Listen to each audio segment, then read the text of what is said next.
Mm-hmm. Bow, bow, bow.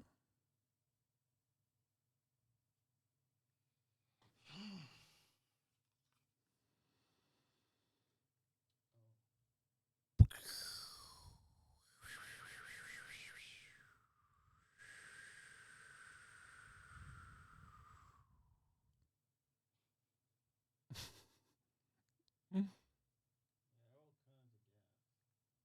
All kinds of what?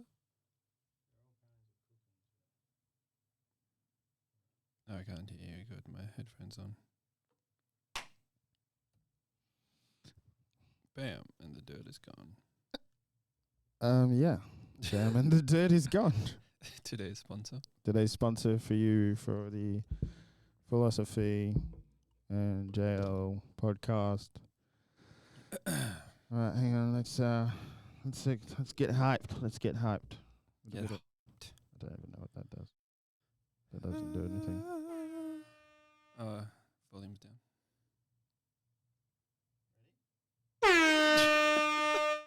All right, we hyped up. We is hyped, yo. We are hyped. That's good. It's good. Hey, good to be back. Yep. Good to have It's good to be back in the studio. We did definitely try the street talks. the street. Oh, yeah. That's what I got to give you the audio for actually today. Yeah, I was going to ask about that, actually. Sounding pretty good. I think those little microphones did well. Did it actually work? Okay. Worked well.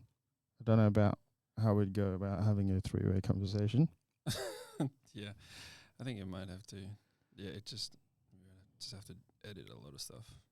Be interesting. Yeah. Did you find it hard background noise, or was it? No, it actually turned out pretty good. Yeah? Because they were so close to our voices, it kind of picked up a little bit of background noise. Okay. And then it left out a few other things. Wonder if there's a... It left out a few things. As in, it didn't pick up too much of the background noise when we were talking. Okay. So... Let me see. Is that going to ruin the shot to have biscuits in the middle there? Honestly. Where's the biscuits? Right there. No, bro, you cool. You cool. Cool. It's a dynamic camera. It's all G. But yeah, it turned out well. I've just gone and done a bit of a scheduling of the episodes. Nice. Conversations in a Cafe, part 1. Ooh. So, yeah, the first episode is out for that one. Is it? Well, I've just cut it into parts. Oh, yeah? Where Into can people 4 find parts. it? And then... On your Instagram? It's on... No, it's not yet on the Instagram. It is on Spotify, though. So this is what it sounds like. Okay. Let me just... click and collect.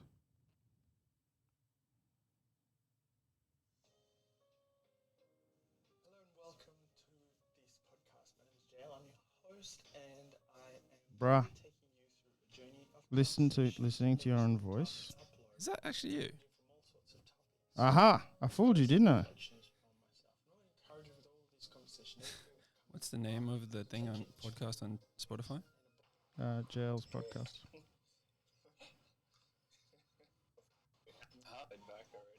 So that's...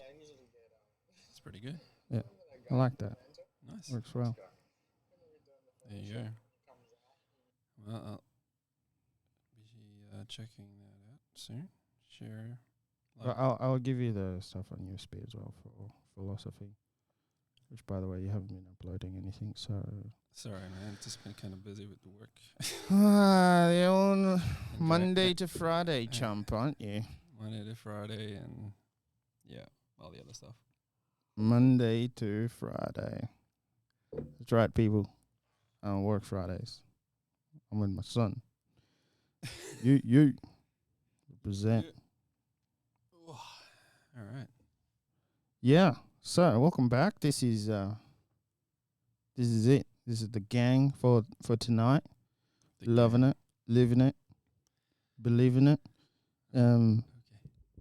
I was wondering if you're going to keep going with the alliteration. Loving it. Yeah, I kind of I ran out of alliterative expressions.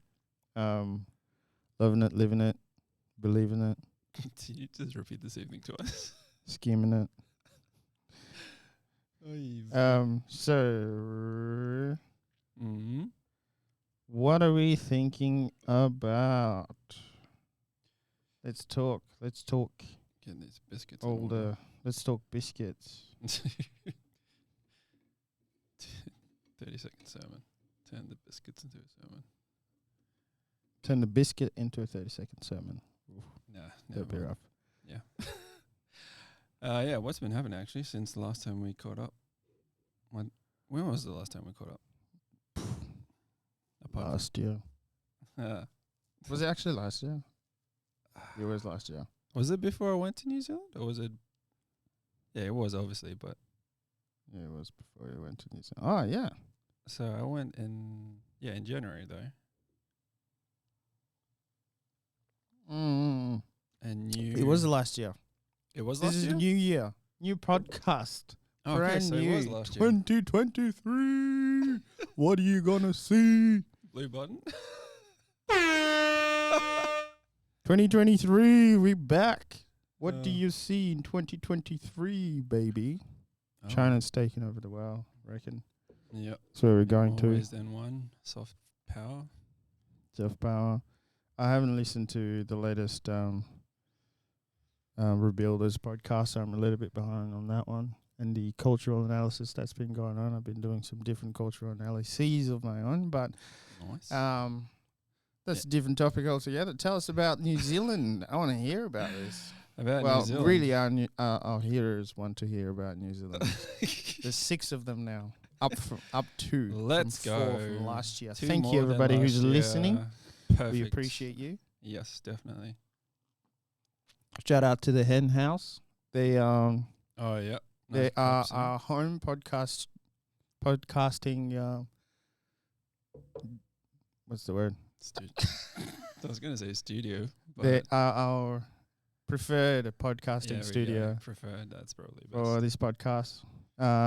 Yeah, you can make teas and coffees, so that's an upgrade. And have biscuits. if you Have want. biscuits. Let's go. Yeah.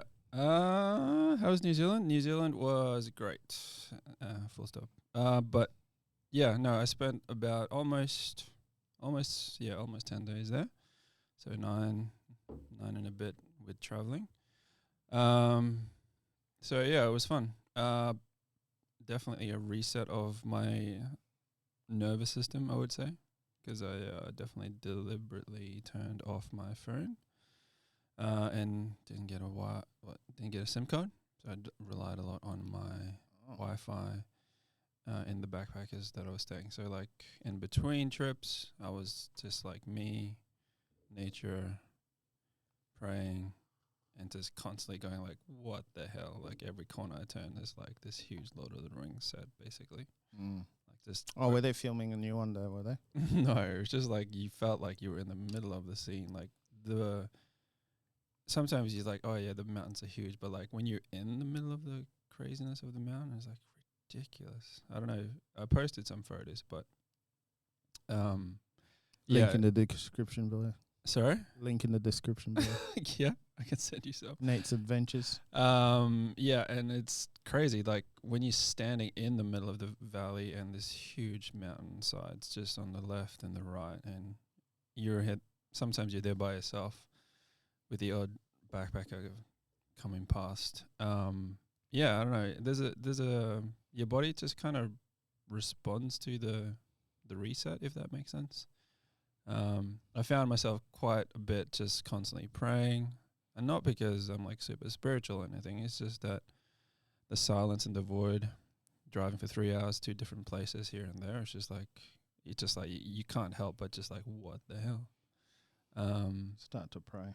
Yeah, just start to pray normally, just talking to God about all sorts of stuff. And yeah, I found it helped to kind of just rethink and restructure my nervous system, my everything, given everything, not everything, but given stuff that had happened before I left to go to New Zealand. It helped to kind of just, I guess, put things in perspective, have an open hand posture with a lot of things. And God kind of spoke quite a, not kind of, but did definitely speak a lot. Kinda little. Kind of little. He spoke quite a bit about just being a bit more vulnerable, being a bit more daring, and just being a bit more direct with my faith and just in my responses to people. If you saw on my the new Instagram account, that's got that French phrase, but it's basically interpreted honesty equals intimacy. So the idea of just actually, the whole journey out there with traveling around New Zealand deliberately was just to go by myself and just explore and just being in nature.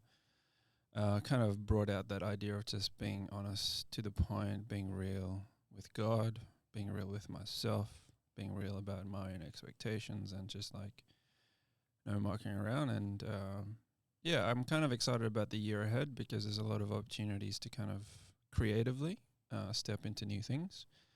Apart from doing podcasts, just also just being part of the core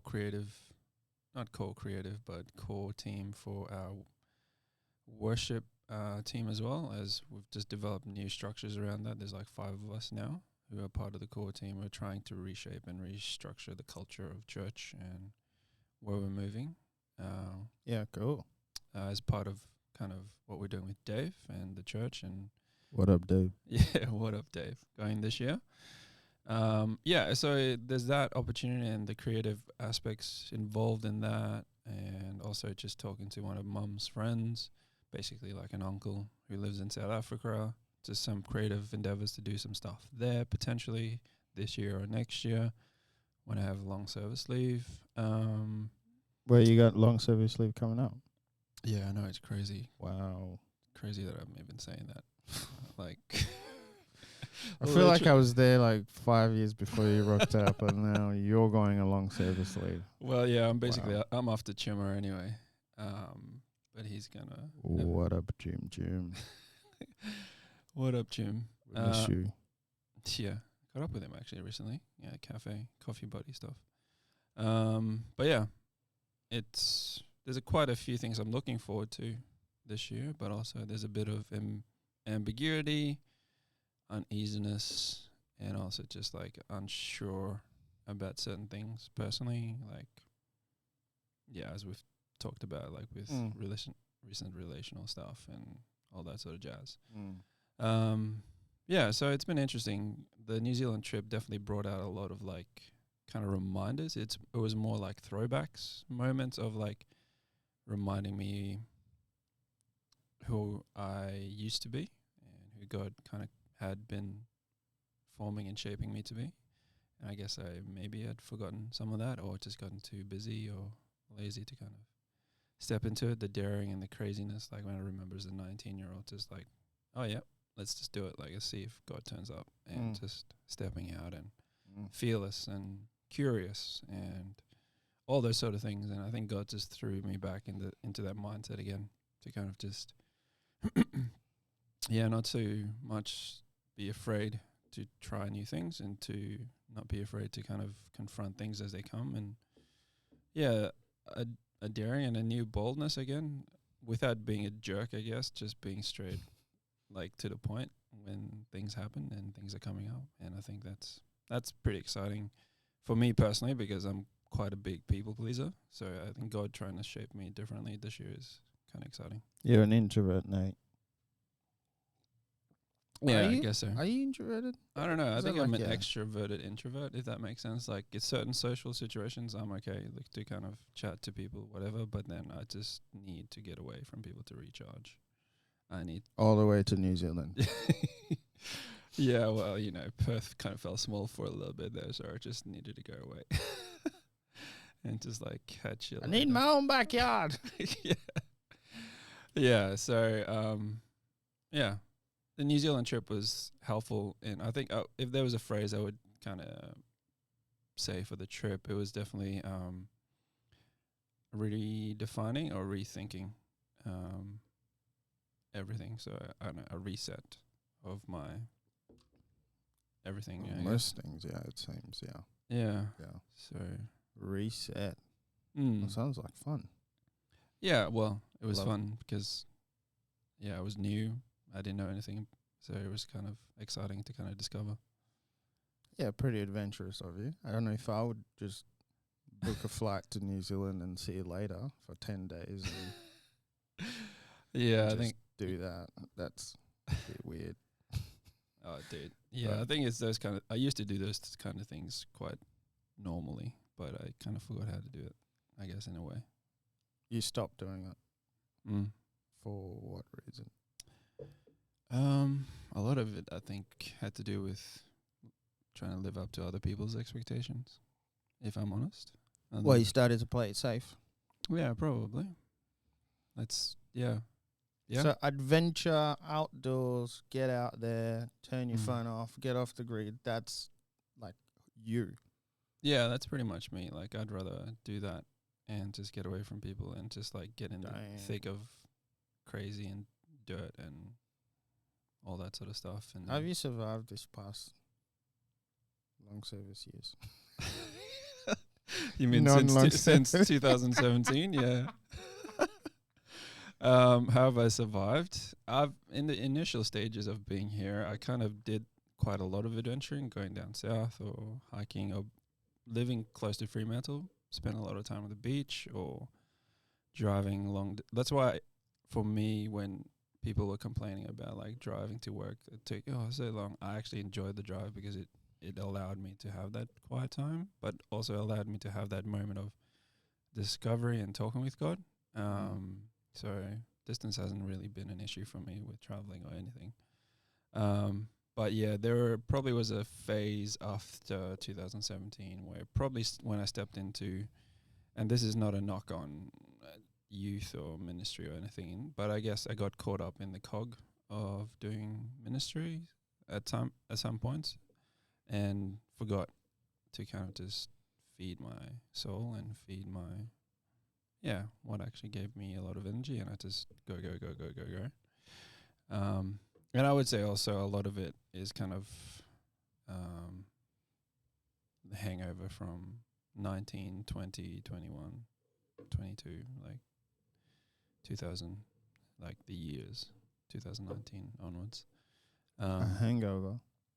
Yeah, because I was go, and it literally took everything I had to actually step down from going full-time work to kind of do like part-time work to be able to focus on ministry, because I was always loved the idea of just going full gang with everything. And then God was like, dude, you just need to do like 4 days maybe and then do focus on youth, because I'm like all in all the time with youth ministry, and because both of those kind of jobs were basically my sweet spot, but there's only one of me, and God was just challenging me to kind of let go a bit, and slowly I think he helped me to kind of let go of the whole thing. But yeah, it was hard. It was crazy, because I think, as we talked about in the past, it was my identity definitely for a while. And yeah, it shaped a lot of my thinking, and unfortunately I allowed the expectations of others during that time to kind of shape my identity, and so I was just constantly busy. Not because I was doing anything, but I was just trying to live up to an expectation, and got caught up in that and forgot to actually have fun. Like, not saying we didn't have fun at youth and stuff, and it was great, and I loved it, every moment of it. And I think part of God's call in my life, I've discovered over the years, has been not so much to be the guy who kind of builds the structure and builds the platform for whatever, but is the guy to set the culture and and then move on and let the next person take over. And that's what's happened. Like, set the culture, and now Naomi, the new youth pastor now at New Spring, with her skills, is building a great ministry. Awesome. So I think, I forgot that, and I thought I had to do all the jobs. I was trying to do like a David Goliath situation, wear all the armor and try to be like Saul, whereas my job was just to simply step out, do You my be part. you. Yeah. Mm. So, yeah, it's a long way of answering that question, but yeah, I think I don't even remember what the question was, but yeah, I think that's when I kind of forgotten about all of those things, and then God just recently reminded me. Did a great reset. Yeah, great reset, and yeah, I think I was, to be honest, I was just quite, I think, a shell of myself towards the end. So I think God needed to Mm. throw the reset button, and some of the old things that I used to enjoy, and I think actually keep promises to myself, I think was a big thing. Keep promises to yourself. Yeah, like something I read recently, and also something a mentor kind of mentioned, like the best way to kind of build confidence in yourself is to actually keep the promises you make that you're going to follow through on. Mm. And I was like, I'm going to do this, and then you actually do it, and actually it just builds out. And I think even though it was like, oh yeah, I'm going to go to New Zealand, and I went, it wasn't just a talk. Yeah. just You did followed it. through on it. Yeah, and I think Mm. God's wanting me to do a lot more of that this year. Because I think I've put a lot of other people before myself a lot. And it's kind of my self-sacrifice schema mode situation going there. And so God's just like, dude, actually, it's okay to actually put yourself first for once in this hyper-Christian knees culture where it's just like self-sacrifice quite a bit. Yeah. So that's, a lot of unlearning in that area. That's for sure. Unlearning Christianese thinking and behaviors and patterns Yeah. And, Okay. and just, that are all built around pleasing people.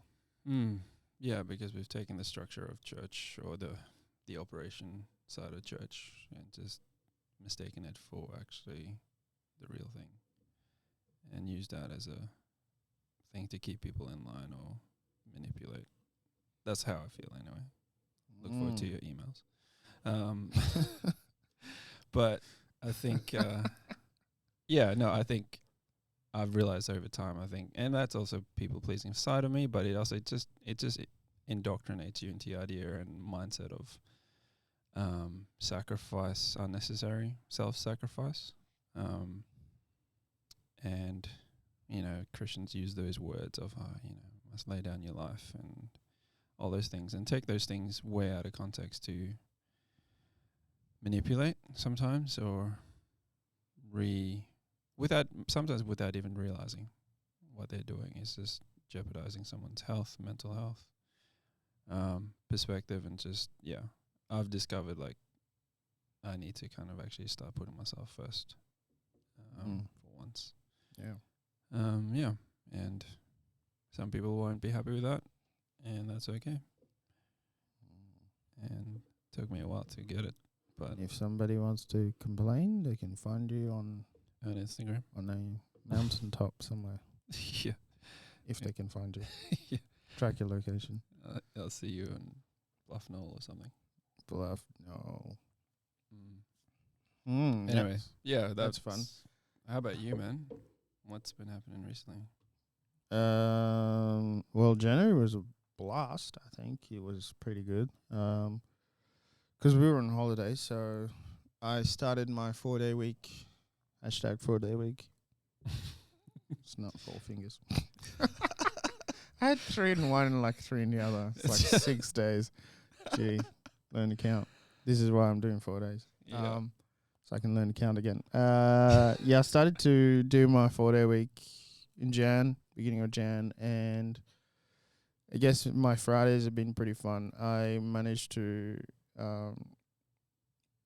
so for those days I just swapped one of my days that I usually would have been in my other job to be, so my Thursday, my Thursday at church, I just did that on a Tuesday. So I would be in the office Monday, Tuesday, and then have Wednesday, Thursday, Friday, Saturday, Sunday off. Wow.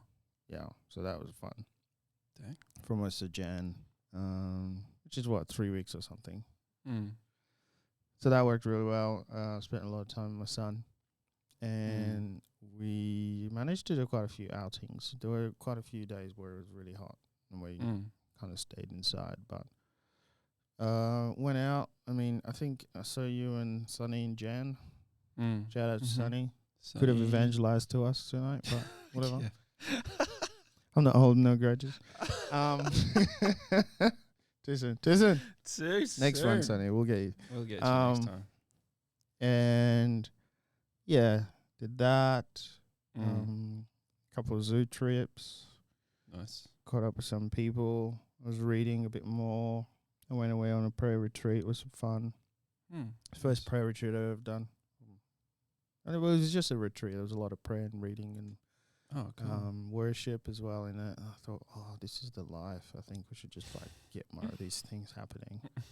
Where'd you guys go?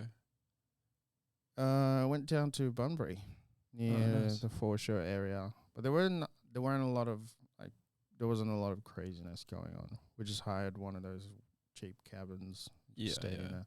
Okay. We were out most of the day. We went out, had breakfast. It was me and this other guy. We usually read books a lot. Shout out to you, Brian. What's up? We usually read books and talk through them. Book club thing. And so we went down. It's a 2-hour drive, so it's not too far in case of emergencies with families. So that was good. Had breakfast, and it's see you later. I'm going to journal and pray. I'll meet you back at 5:30 in the afternoon. Wow. And then we'll go out for dinner. That's and cool. Then, but it was like an overnighter. So one full day, 2 nights, 1 full day. Went back the next day. So that was pretty cool.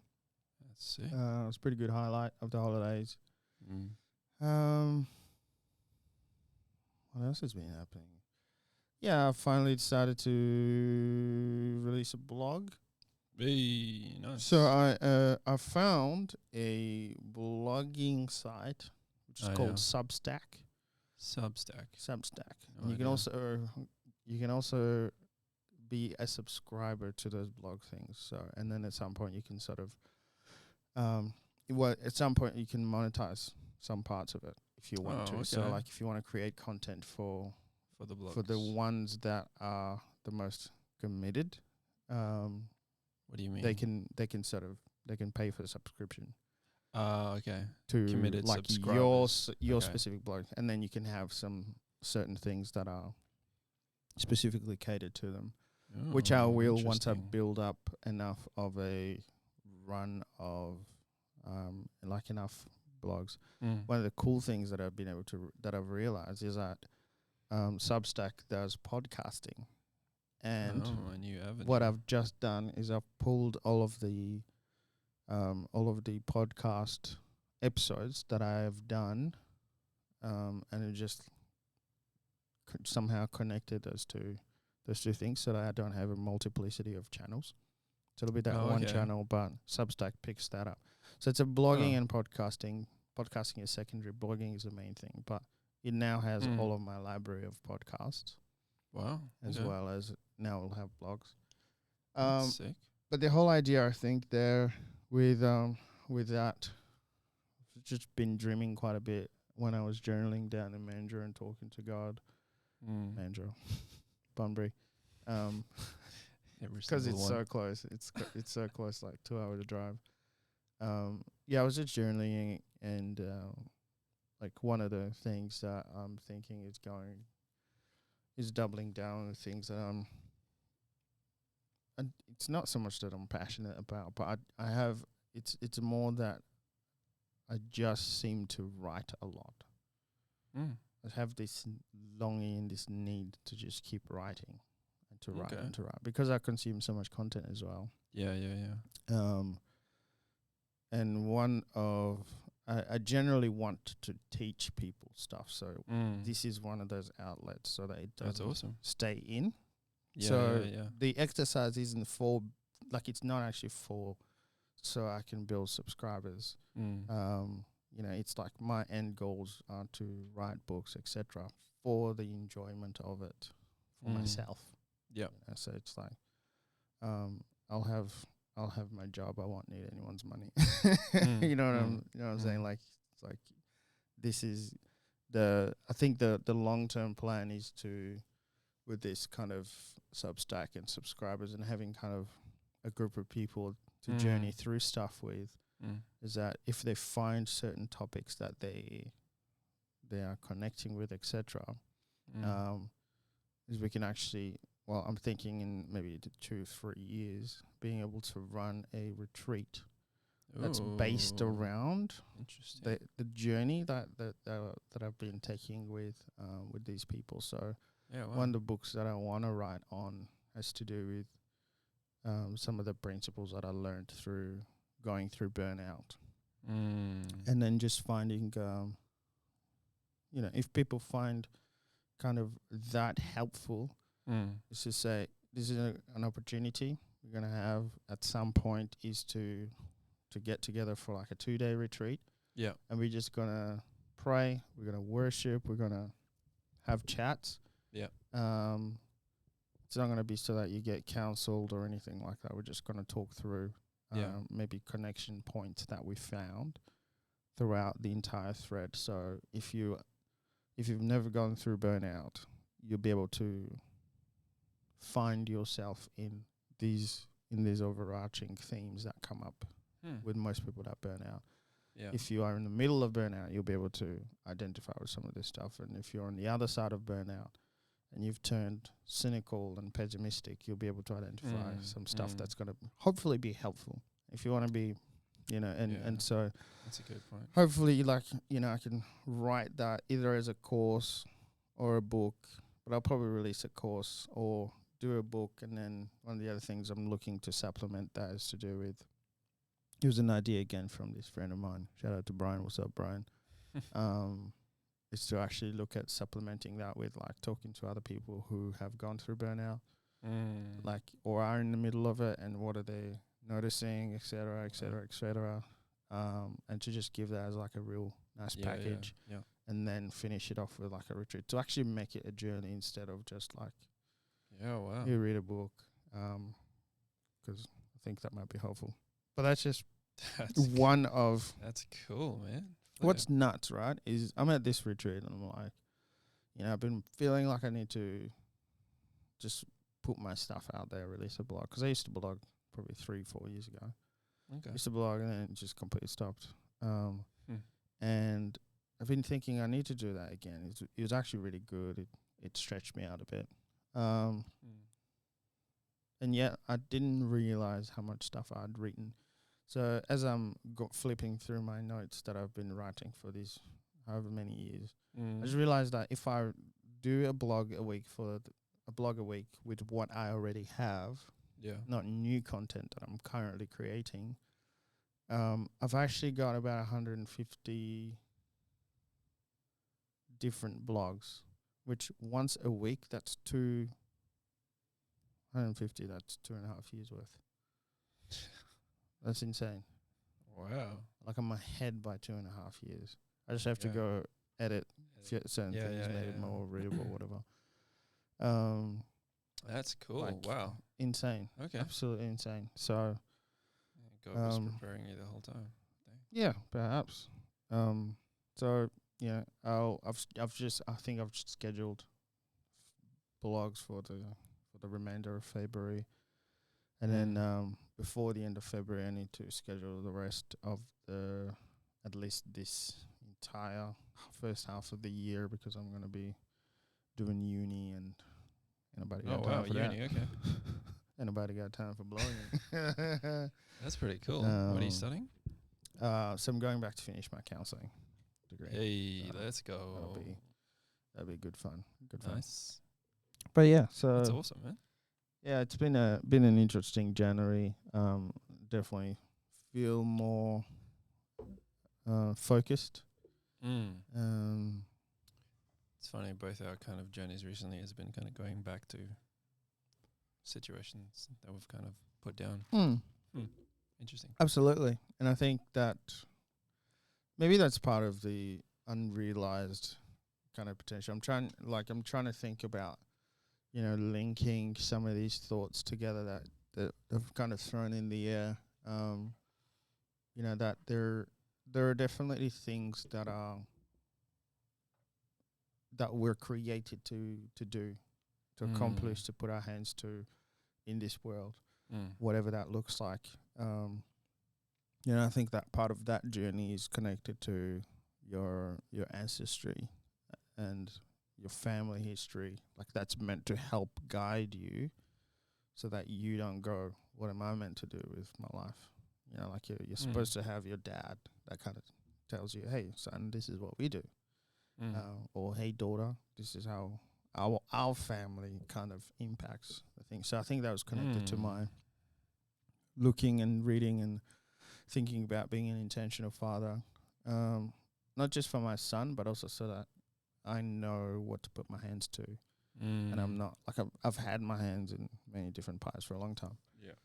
And I'm just starting to hone that vision and impact and influence a little bit more, like a tip of sphere. And it just so happens that in the third decade for most people developmentally, that's when you actually start to throw off things that you don't need in life, and you become more assertive, more sure, and more pointed in your effort towards specific goals. So little bit tougher, I guess, when you don't have that kind of a relationship with your parents or that part of your family. So it's a little bit harder trying to work out what's family history going to be. But I think there's going to be a reimagining of that anyway. I think that was a spider or something. Dang. Yeah, he trying to kill me, devil! So that's some Pentecostal coming through. Blame the devil. Too soon. We'll get to that. So that was part of that, and then like then now I guess I'm kind of in this space where trying to see like what do I have responsibility over, and going like for the next sort of 10 to 15 years is actually looking like a lot of really like just hard work, more than in 20s and your teens, because that's when you experiment and I don't know, whatever. You build your identity. Unless your identity is a chair, then you can't build it. You can only assemble it. Like the Avengers. So just looking like emails, like a lot of hard work and just setting up probably for the second half of life, which is pretty cool. But so one of those things has been part of that is I do need to reconnect with. When I started following Jesus, I started to journal quite a bit, and one of the things that I remember real clearly when I was younger, I think it was within 2 years of being writing and praying. And so I wrote down, it's like, hey, I think one day I'll become a counselor. I'm quite followed through with it. I'm halfway through the thing. It's like, okay, I need to pick it up. But what ended up happening in the middle of that, interestingly enough, is that I was studying, and I actually put it on pause probably about 3 years ago. Yeah, it would be about 3 years ago when I took on the youth pastor mantle. And looking back, I'm definitely not youth pastor material. What do you mean? Like I'm just it's not me. I think the we'll get into that if you want to get into it. But so looking back now, I think it's I think the type of person that it takes to be a youth pastor in an ACC, Australian Christian Churches environment, a Pentecostal environment, that is not who I am. Yeah, fair enough. So I started as well, which probably didn't help my case a lot. I started, and then 3 months later, COVID hit. I'm a COVID youth pastor. Yo, this is my year. So all my 3 years were in where I'm like, we're going to take this city. That didn't even click. I was like, yeah, okay, flip. So those are my 3 years. It was just like a massive hard slog. I'm surprised I actually stuck around and was still willing to keep going if that's what the Lord wanted me to do. Like, that was fine. I just felt him say, you need to put it down. And I was like, okay. Because I always said to my youth leaders, like, it's not my youth ministry. When God says put it down, put it down. If He says that tomorrow, I'll put it down. Yeah. Anyway, so that happened. But yeah, and so during that time anyway, having these dreams and aspirations of what I kind of wanted the youth ministry to turn out to be, which were informed by a tradition of the ACC, and I was like, culturally, this is how youth pastors are. This is a youth ministry, a vibrant one. I'm like, I want my youth ministry to be vibrant. So got in between that, as well as a real clear shift that is happening in the world, in the church. Like, man, such a you are contrast. biblically illiterate if you don't think that God has not used things that are happening around the world to teach His people a lesson. Or to intervene in His people's lives somehow so that they get a certain message. It's not unbeknownst to God's people. Yeah. Now, I will say that there are some pastors who probably just went, this is an inconvenience, we need to get over it. We need to get past it, get back to normal, let's go. Quite a bit Right? of that. So, however, I was one of those people that were like, I think we just need to pay attention to it. I paid attention to it, and I slowed down, and I was home a lot, and I really liked being with my wife. I'm like, oh, we're not at each other's throat. We actually love each other, that kind of thing. Not in a, I didn't know it that way. It was like, I really like you. I like you as a person. Like, I would love to spend more time with you, not just be out at work and doing all the work things. Yeah. Which is good. It was fun. We also didn't have a child when all the lockdowns were happening, so might have changed things. Actually, no, it might not have changed things. He's a fun little kid. Anyway, so that's all happening. Yeah.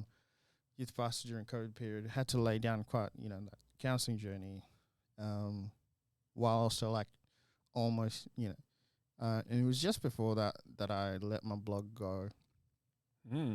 And also during that time, I think I wasn't podcasting as much either, which is really interesting. Because it was last year that we were kind of like, bro, we need to get back on the horse, make this regular.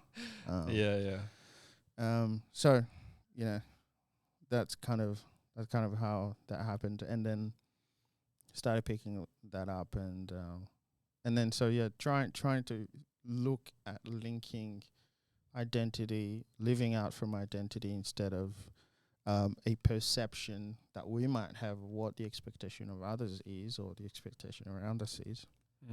That, as well as I think one of the things that I've been thinking about, which I don't know if it might connect with some of the stuff that you sent through via message.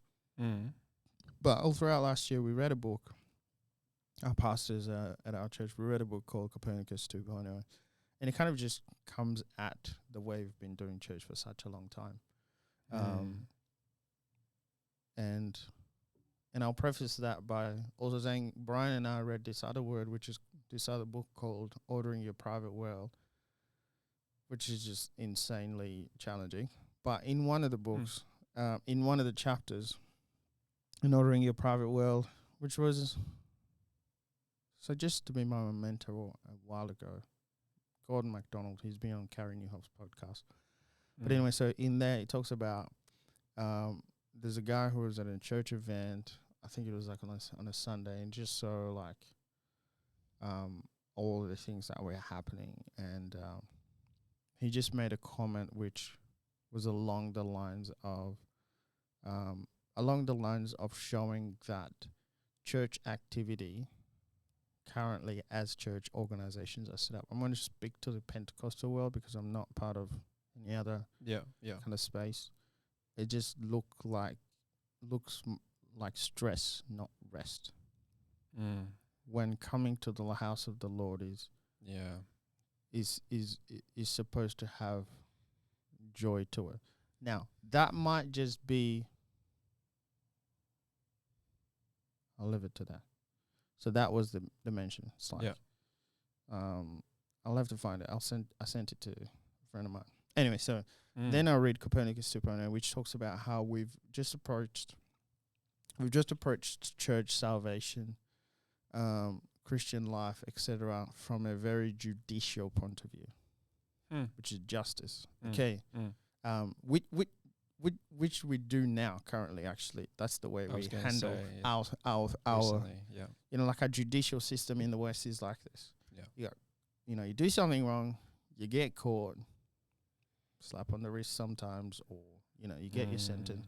Or if it's like maybe first offense and you don't get any sort of harsher punishment or consequence out of it, it's almost like just don't do it again.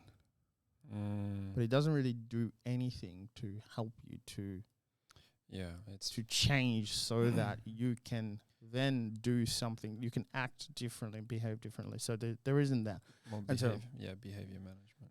Well, there isn't really any behavior management. It's just like, hey, we caught you when you've done the wrong thing, the wrong thing that you did, which we caught you for. Don't do it again. So it doesn't change hearts. And, one of the frustrations that I had last year was with, I read a newspaper one day, a newspaper article, which was like, we're going to have quotas in mining companies because of all the sexual harassment that's been happening, men against women. Quotas in what way? Quotas in genders. Quotas, okay. So, like, we have to have 50-50 representation. Yeah. Like, okay. That doesn't mean anything. Like, who cares? You're not changing any of the men that are still on the job and their attitudes towards women.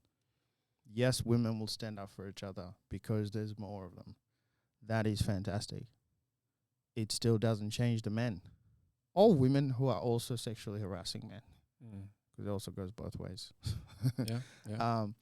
So the heart is not changing. Judicial model. So this book talks about this, and then it says one of the things that, looking further ahead, and as I was kind of meditating and thinking about all this stuff that this book is coming up with, is saying, like, our model of salvation, for example, when you tell somebody they're saved, great, you're saved, Jesus saved your life, you said the sinner's prayer, you got baptized. Now here are the things you need to do so that you show that you're a Christian.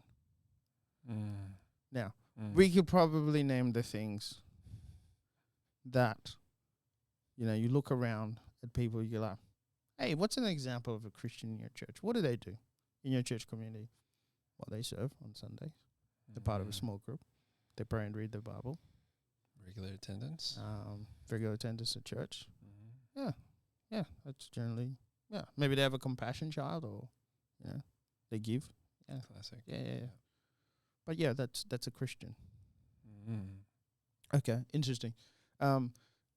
It's, if that's the case, then any non-Christian can adapt and actually do that. They can.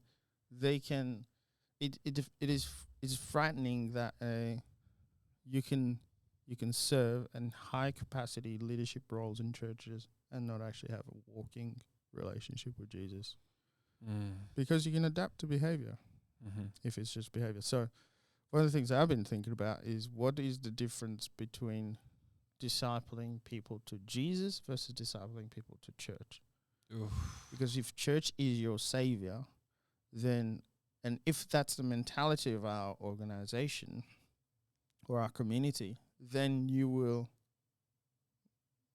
praise and reward the behaviors that you want to see that propagate what you value and you esteem. Oh, you're just so servant-hearted. You hear every week. What about at home? What about with their friends and family? Does that servant heart carry through? Or is that servant heart evident because it is praised, affirmed, etc.? So some of the stuff that I've been thinking, because it actually, and I was talking to a friend of mine who's been thinking a little bit like he wants to go deeper. I was talking to him and I was talking like what are the metrics that we use for the things that we say we desire. So, for example, if we want to have 30 baptisms this year at church, okay, we want 30 baptisms. Do we want them to be young people or old people? I don't know. Maybe let's say young people, because churches like to have young people thriving in youth ministries. And generally people who give their lives to Jesus, 75% of them is in their youth, in their teens. Yeah. That's every young people. So that it actually looks like the church is vibrant. A lot of young people coming in, so there's more young people coming. Their families would come through, you know, and you look at the state from which that is being said. You go, well, we want those young people, and here is another factor that is happening in the background. It's not a because, it's just another factor that is happening in the background. Service teams, we need more people volunteering for service teams, and we need maybe your tithing has gone down. Like you don't look for people to get baptized for tithing, because new Christians don't really tithe. So that's not a no. They're still like figuring it out. they're figuring it out. But you know, like volunteer. We need our volunteer. That's generally the biggest thing. And you go, well, okay, and then you look. Let's say you get 15 baptisms. And you look then 2-3 years down the line, and you ask yourself, do 3, even 4 or 5 years down the line, you go, those 15 people that were baptized, gave their lives to Jesus, got baptized in that year, how many of them have matured and are in a place where they are faithfully, biblically leading other people, showing Christ-like character now? Or is it that immaturity just runs rampant, and what instead gets put on are, if I serve more, I'm just gonna serve the anger out of me. It's like you do more to try and get rid of the crap, which is what a judicial way of looking at salvation and being a Christian does. Is it says if I do more, I get the benefits. Yeah. You know, like if I do the right thing, and we think that the right thing is serving at church so that we get the favor of God. Doing more. Yeah. Which is, again, going back to the first deception. If you do this, then you will be like God when we are already created in the image of God. So that's some of the stuff I've been thinking about. And then trying to go like, for church to be the savior instead of Jesus, there are certain things and certain phrases and certain ways of looking at things and approaching things that we have to keep perpetuating. Because actually volunteering at church, being part of a church community, is really good. It is so good. In fact, like scientific studies show that people live longer when they connect to a faith community. Like they actually live longer, they live healthier as well. Wow. So there's actually, it's really beneficial. Even if you're an atheist, like having that faith-loving community is really good for you. Mental health, emotional health, physical health, long term. It's just good. Yeah. So, like, okay, it's a good thing. Why wouldn't we want to keep going with it? A good thing, God thing. Oosh. So, and I think that part of what's going on is probably that we're maybe some people are just a little bit scared about how in the unknown they get into with God, whereas the church thing, that's more manageable because I can control certain parameters. I can control how much I serve. Yeah. And I know I'm going to get feedback from that. Oh, thanks so much, Nate. You saved us. Oh, that coffee was amazing. Wow, you're such a great door greeter. I'm going to get immediate feedback. If I want to dive into the learning, like growing in the fruit of the Spirit, like love, man, that's long. It takes a long time. Yeah. Well, why would I, you know, like there's not so much a pull. It takes a long time. It's hard work. It's like farming kind of stuff, you know, like to grow. Jesus uses farming metaphors, I think, for a reason, because like there's the seasons that affect it.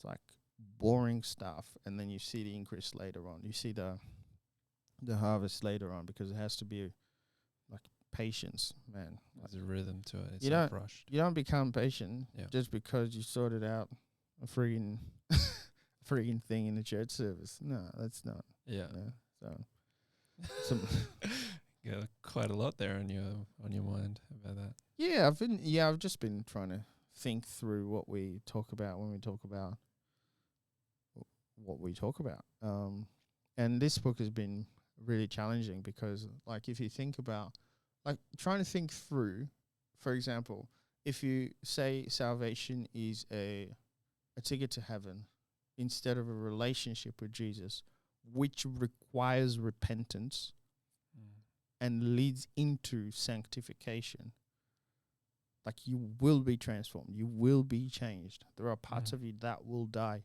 to you so that Christ is formed in you. The other one says you got a ticket to heaven. If you think about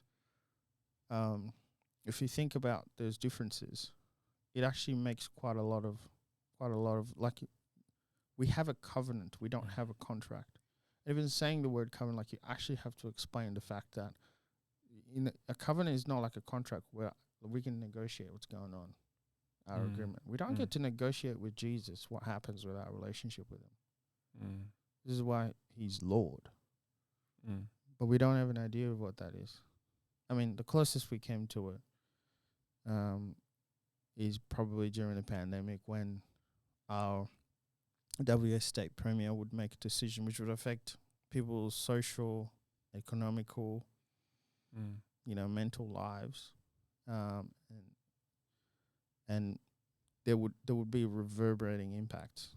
Like, we would have to adjust because of a decision. It's like, hey, we're in lockdown. Change all your plans, cancel, you shift financially, everything. That's what it's like to have somebody else be in charge of your life to that certain level of extent. But we don't necessarily understand that because that's not the norm for Australians, for people in the West.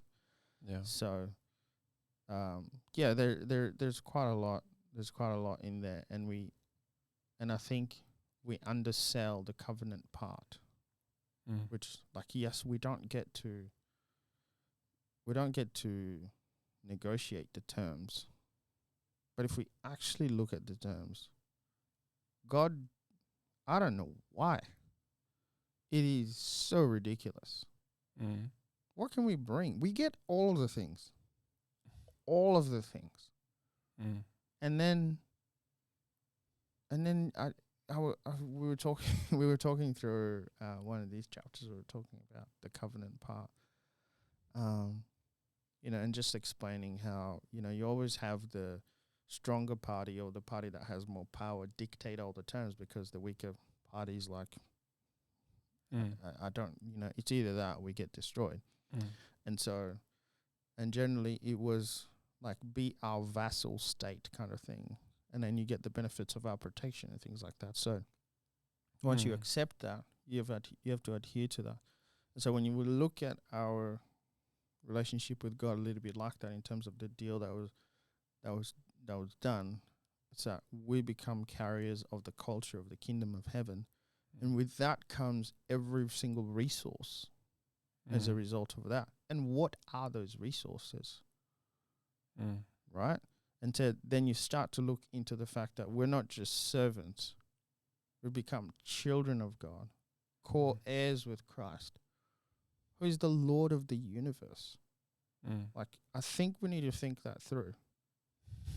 We really need to think that through and have that impact our lives. Yeah. We need to think the resurrection through. And so we, in the absence of that, we will have, in the absence of taking people into those unknowns, because I don't know how long it's going to take you to change and to be transformed by the Holy Spirit, because I can't put a timeline on whether or not he wants to work on this in this season. He wants to take you here in this season. I need something, humanity. We need something that we can control.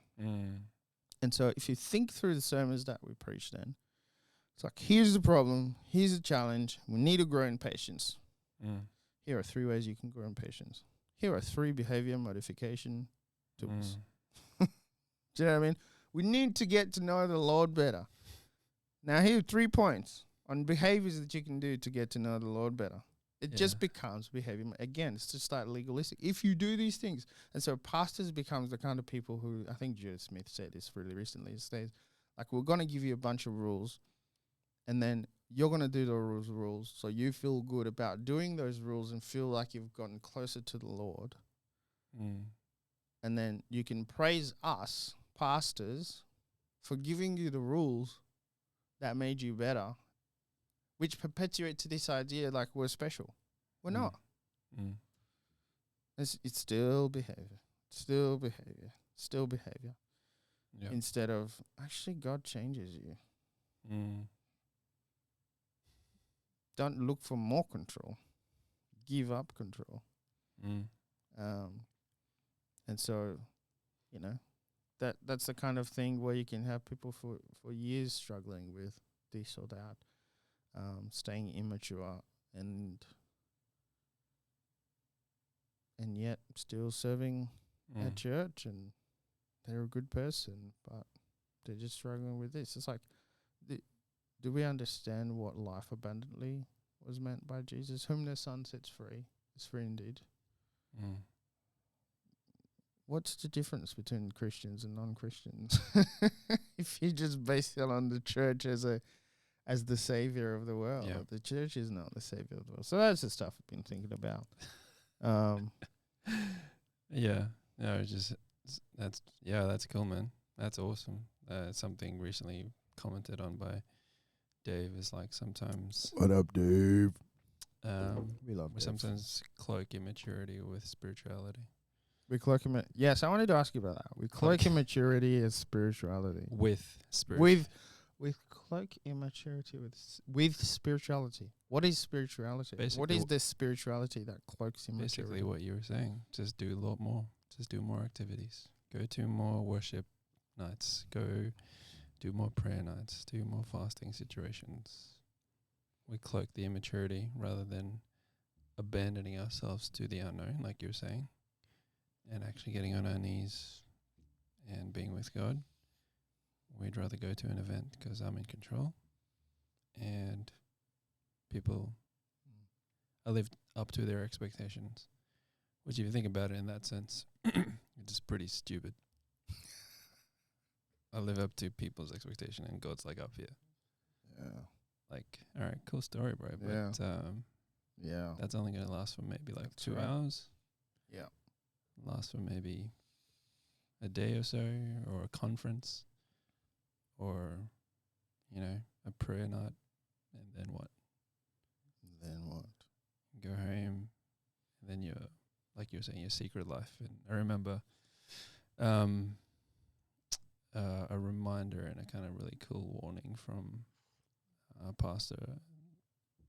I think I know if he's pastoring still at C3 Langford, Clinton Phillips. Shout out to Clinton.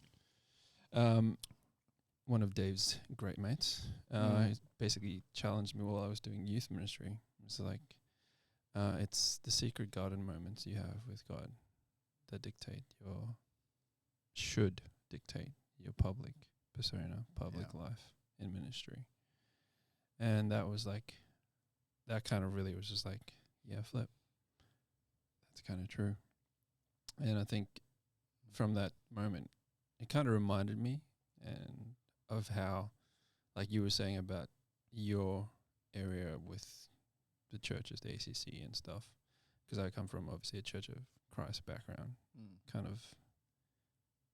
of different, but also similar as well in certain ways. But it's like the idea of like trying to live up to a certain expectation about what youth ministry should look like. And then I just was reminded by God, just like after talking to Clinton, it was like, yeah, well, dude, like I didn't ask you to try to be like anyone else. Like whatever you've got going through you right now, that's exactly what this generation needs.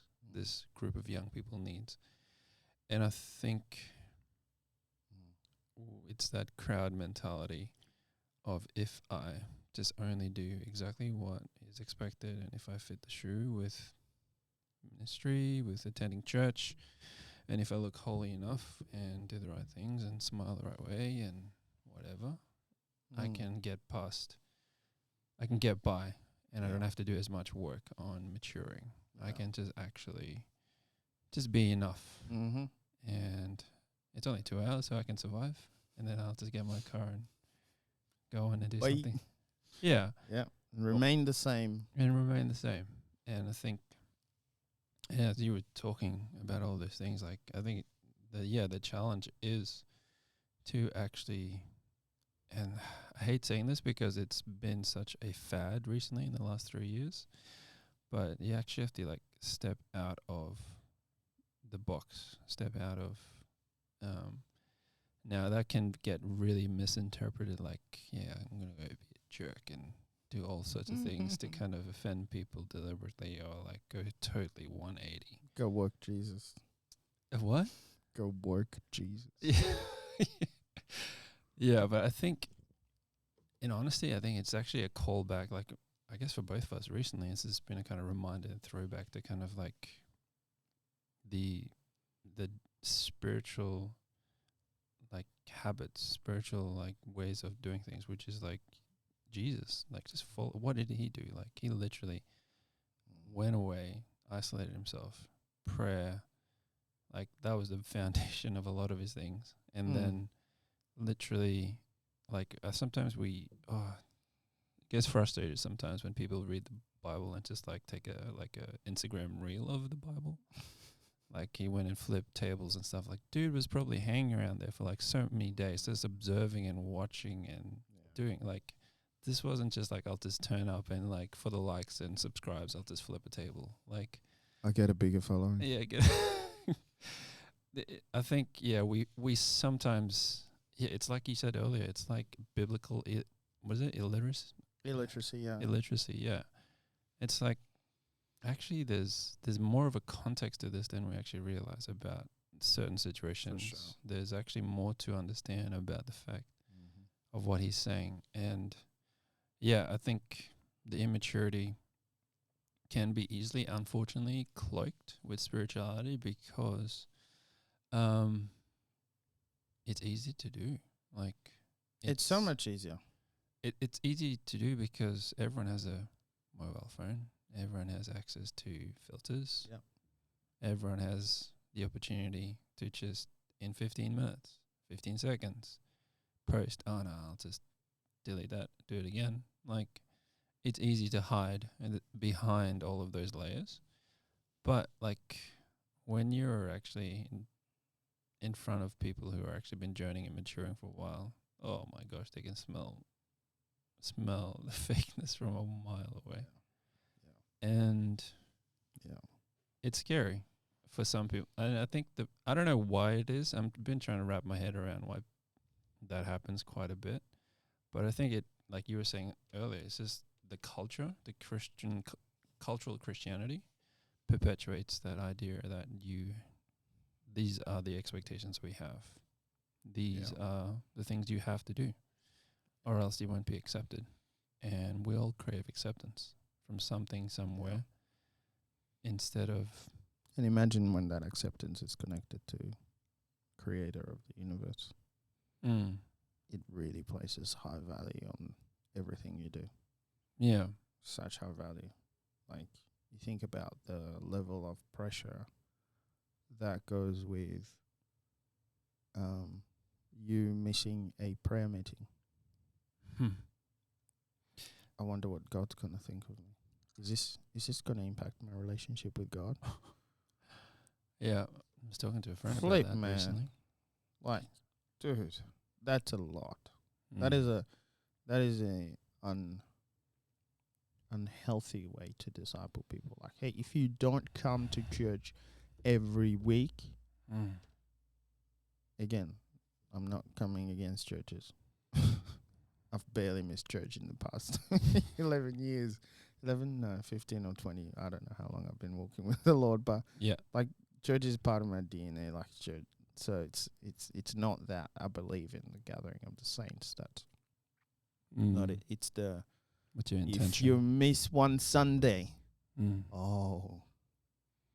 You are terrible. right? Well, we might not necessarily say that. Oh no. But what do we we're say to thinking people it, when yeah. we think? Yeah, what do we say to people when they come back and we haven't seen them in a while? Where you been? I haven't seen you in a Haven't while. seen you in a while. Mm. It's like, yeah, it's like, oh, I guess I shouldn't have missed church. Yeah. The default. There's never a good reason to miss a church service ever. I should never have any reason On to that miss. though, people sometimes then feel like they have to give an excuse if they miss. Yeah, like you have to explain yourself. That's a weird dichotomy. It is a weird dichotomy because it's like, who are you trying to impress? Well, I think on two Who are sides, you I trying think to justify it to? I think you do need to explain yourself, and you also don't, because I think we need a bit of both to give the answer freely and out of a place of freedom, and yet also with a bit of obligation behind it. So this is the part of me that believes in the gathering of the saints. Like, this is super important. Okay, Yeah. I rate no other thing higher than this that Jesus has given to us for mutual encouragement, whether it is 2, whether it is 3. So your small groups or a church service. I think there is such an encouragement that happens as that thing. So part of me that says then, like there is some level of obligation to not missing church, and people need to feel that. Like I need to feel like I shouldn't be missing church. That's okay, because I'm part of a community. I have something to bring. God has placed stuff in me to bring to serve people. I didn't put it there, but I'm a steward of it. And God expects me to use it in the community of faith that I say is my community of faith. And so there is this responsibility on my part to be there in the times that is allocated for us to come together, because I need to be positioned so that God can use me. That's good stewardship for His glory. Like He can use me for His glory. Good stewardship. So to a certain degree, I'm like, I need to know that it's not okay for me to miss church. It's just not. And for me to enjoy community, it can't be a you give me. I have something to bring. So getting rid of the consumer mentality, as well as at the same time going, like, it is okay for me to miss it, because it's an interdependence. It's not an independence. It's not a dependence. It's an interdependence. We're supposed to depend on one another, but also be independent of one another, so we don't get enmeshed into each other's stuff. So Yeah. I think there's a little bit of both, which the tension just has to be so that really when it gets worked out and you're having chats with people like haven't been at church for 4 weeks or whatever, or I just say I'm not seeing you around, that it's at the level of, are you trying to hide? Are you trying to run away? What are you struggling with? Because that's usually what happens. It's like, I got some stuff. I just need to get away from the people that can see through me. We want to hide sometimes. Or there are some things I want to do, but I don't want you to see them. I want to hide. You know? I know. Definitely. I've been there. Definitely been there. So like, yeah, I think that's the weird dichotomy, I think. Yeah, and I think that's great though. I think that's a good space to be where there's tension, because the more we go with this season of faith and everything, it's gonna get more complex. And from discussions and recently reading the book by John Mark Comer, what's it called? Restless Imaginary? No, the recent one. Leave no lies. No, not Mark Sayers one. Mark said. Something about Non-anxious presence? yeah, the Yeah, whole it's a cool idea, book. the whole idea of the gray zone, the space that we're in Yeah. currently, where we are in that tension of going from the traditional and the kind of expected way of how we've always done it. Always done church and how we've always done apprenticeship or discipleship to God, and going into a season of just now unknown, a space where it's hard to put like actually grasp where it's going, and how to lead through that. And I think, it's very, it's an exciting space because there's opportunity to get super, super creative. There's also opportunity for, as we've been discussing recently as leaders, as core leaders in church with Dave, is that it's also a space where you're starting to see who's actually around for the journey, for the long haul. You're starting to see who's actually, and that's not like they're terrible or anything. It's just that he's rising up in new leaders, new Calebs and Joshuas, as David mentioned, that to kind of lead into this space that's different, into a promised land, into a situation where it's unknown. It's like there's stories of things that are happening, like giants and all these things in the promised land, and but it's dripping with milk and honey as well. It's like, are we going to be the 10 or the 2 that went into the land to kind of suss it out and see what it's happening?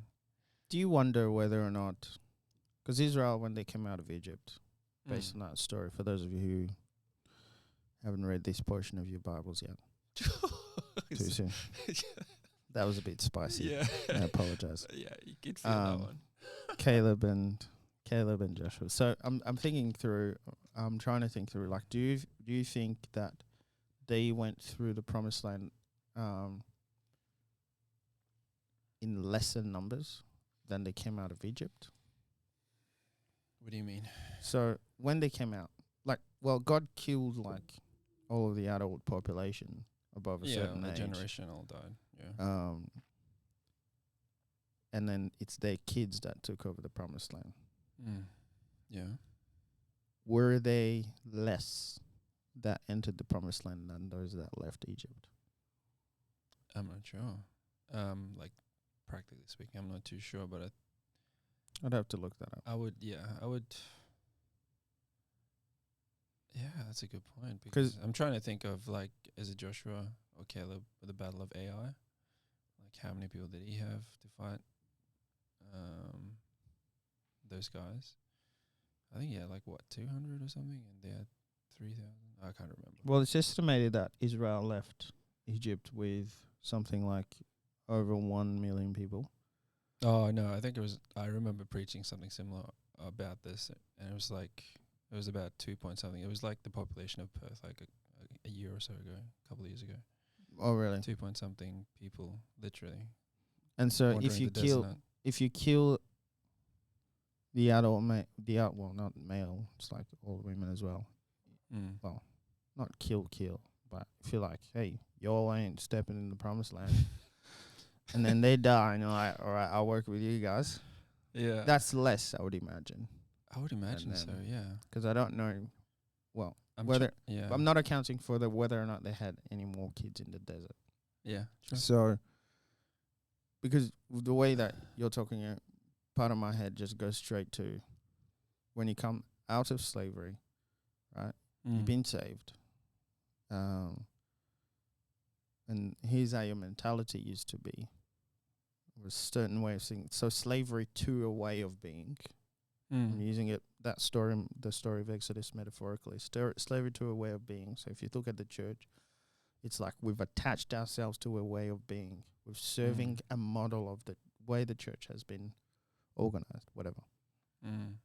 Then you enter a gray zone,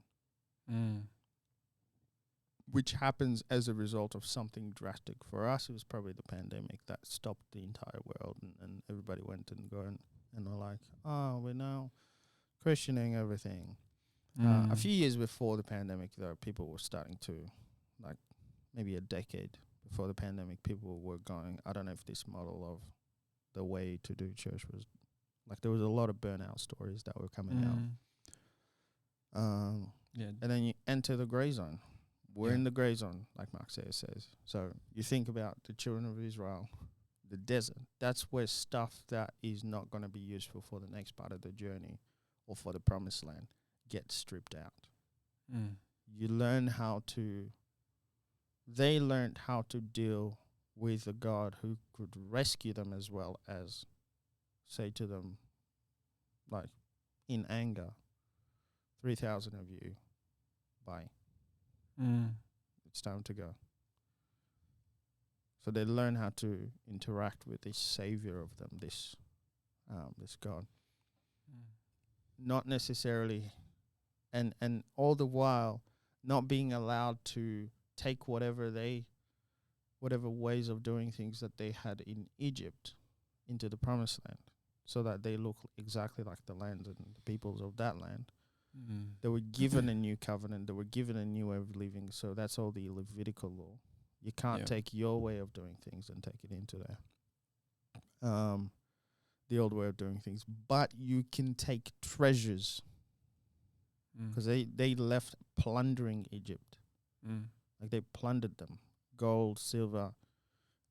They plundered them. So they had treasure, something worth Mm. keeping that would actually be of value enough to make you rich in the next space. Mm.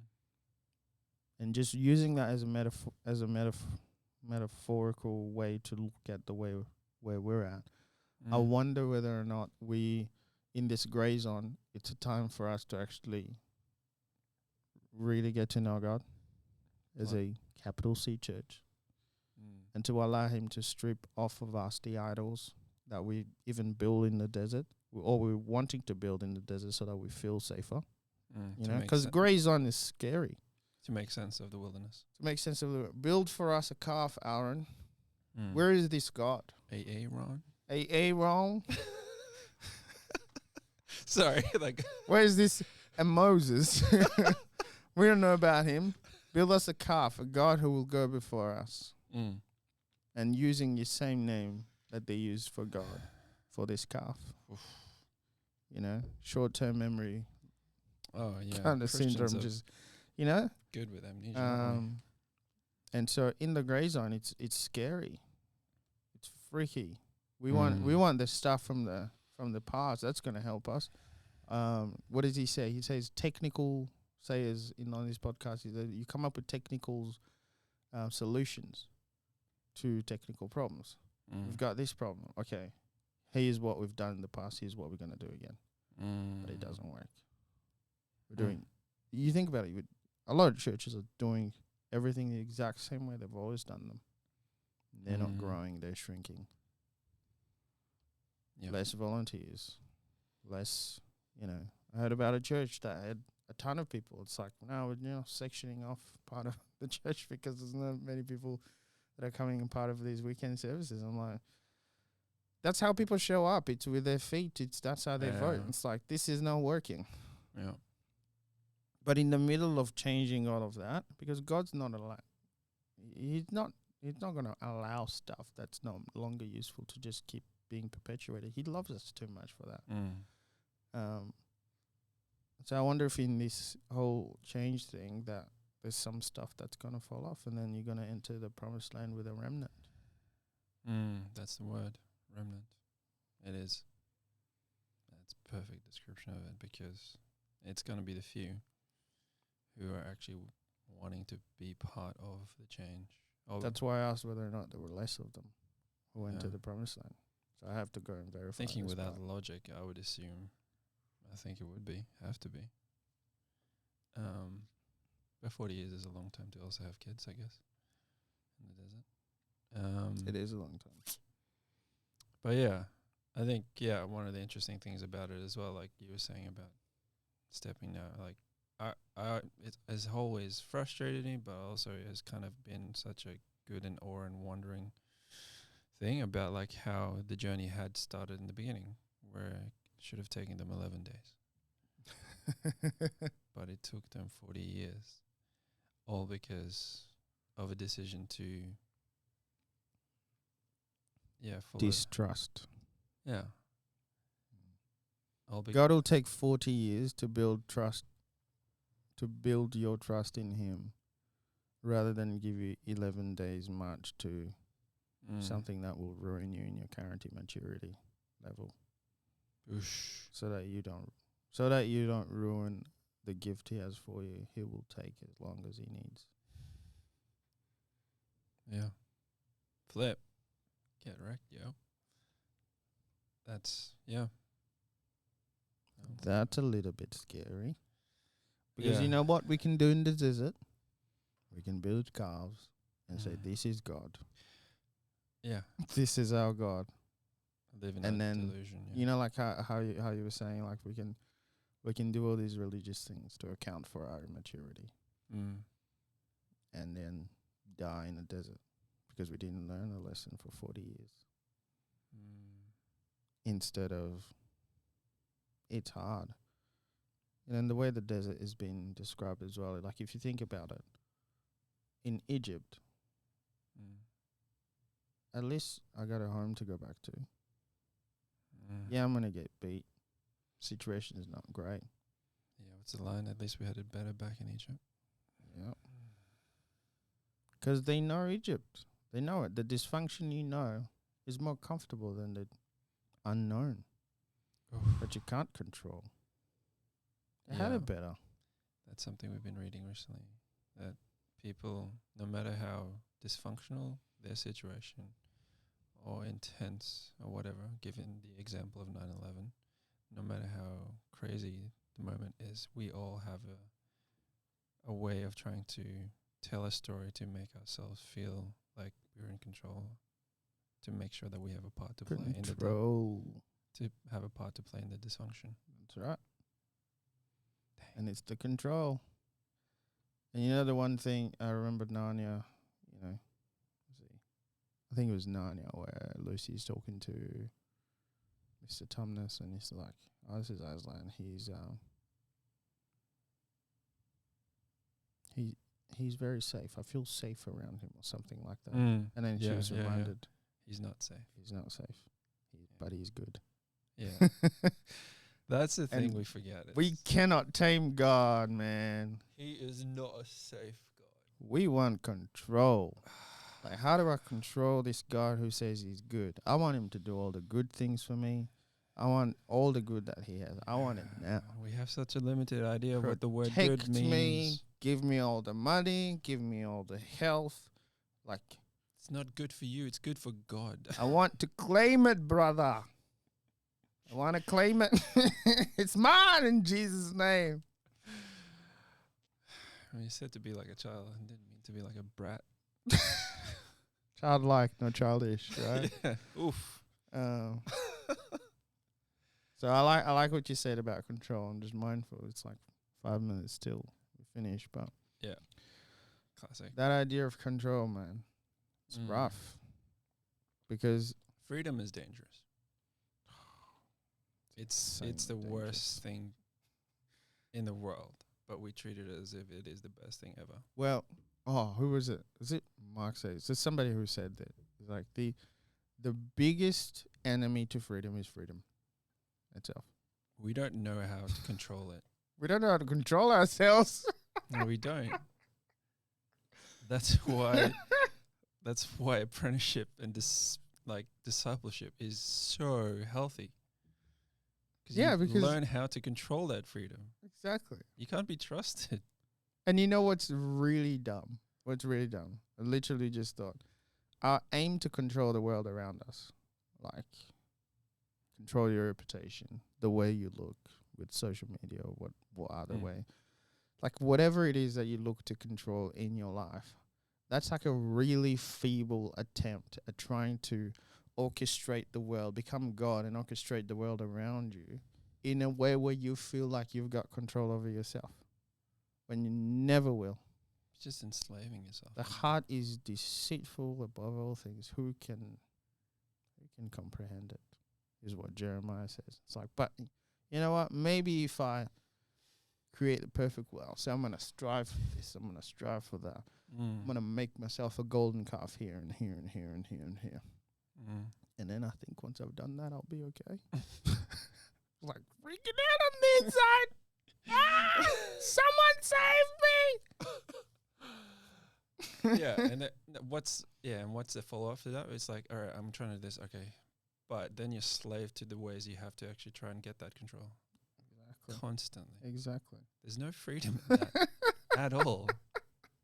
There isn't. What an absolute mess. You're just dehumanizing yourself more. Oh man. So yeah, so it's been fun rediscovering the We're stepping into flipping grey zone. It's going to get more complex than ever. More complex. Yeah. We haven't even I think the effects of the pandemic will be felt 2-3 years from now. I mean, come on. Inflation's coming for people. People out here not spending. And so the news is like, oh, we've had a dip in spending in January in Australia. I wonder. It's like, I wonder what happened. How about you tell us about the news of what's happening in in Turkey, where these earthquakes are happening and people are here dying. Tell us about that. Jolt us out of our friggin' safe space so we can care about more than just our money. And $2 something for fuel. So funny. It's ridiculous. $2 for fuel, man. Yeah, but that's just the beginning. Oh, Yeah. it's just a symptom of the bigger issue. Yeah. But Oh, God help us. But hey, there is hope. There is hope. I think one of the things that I take from thinking about the journey of Moses in Israel is we're just finishing. It's like 58 minutes and 52 seconds.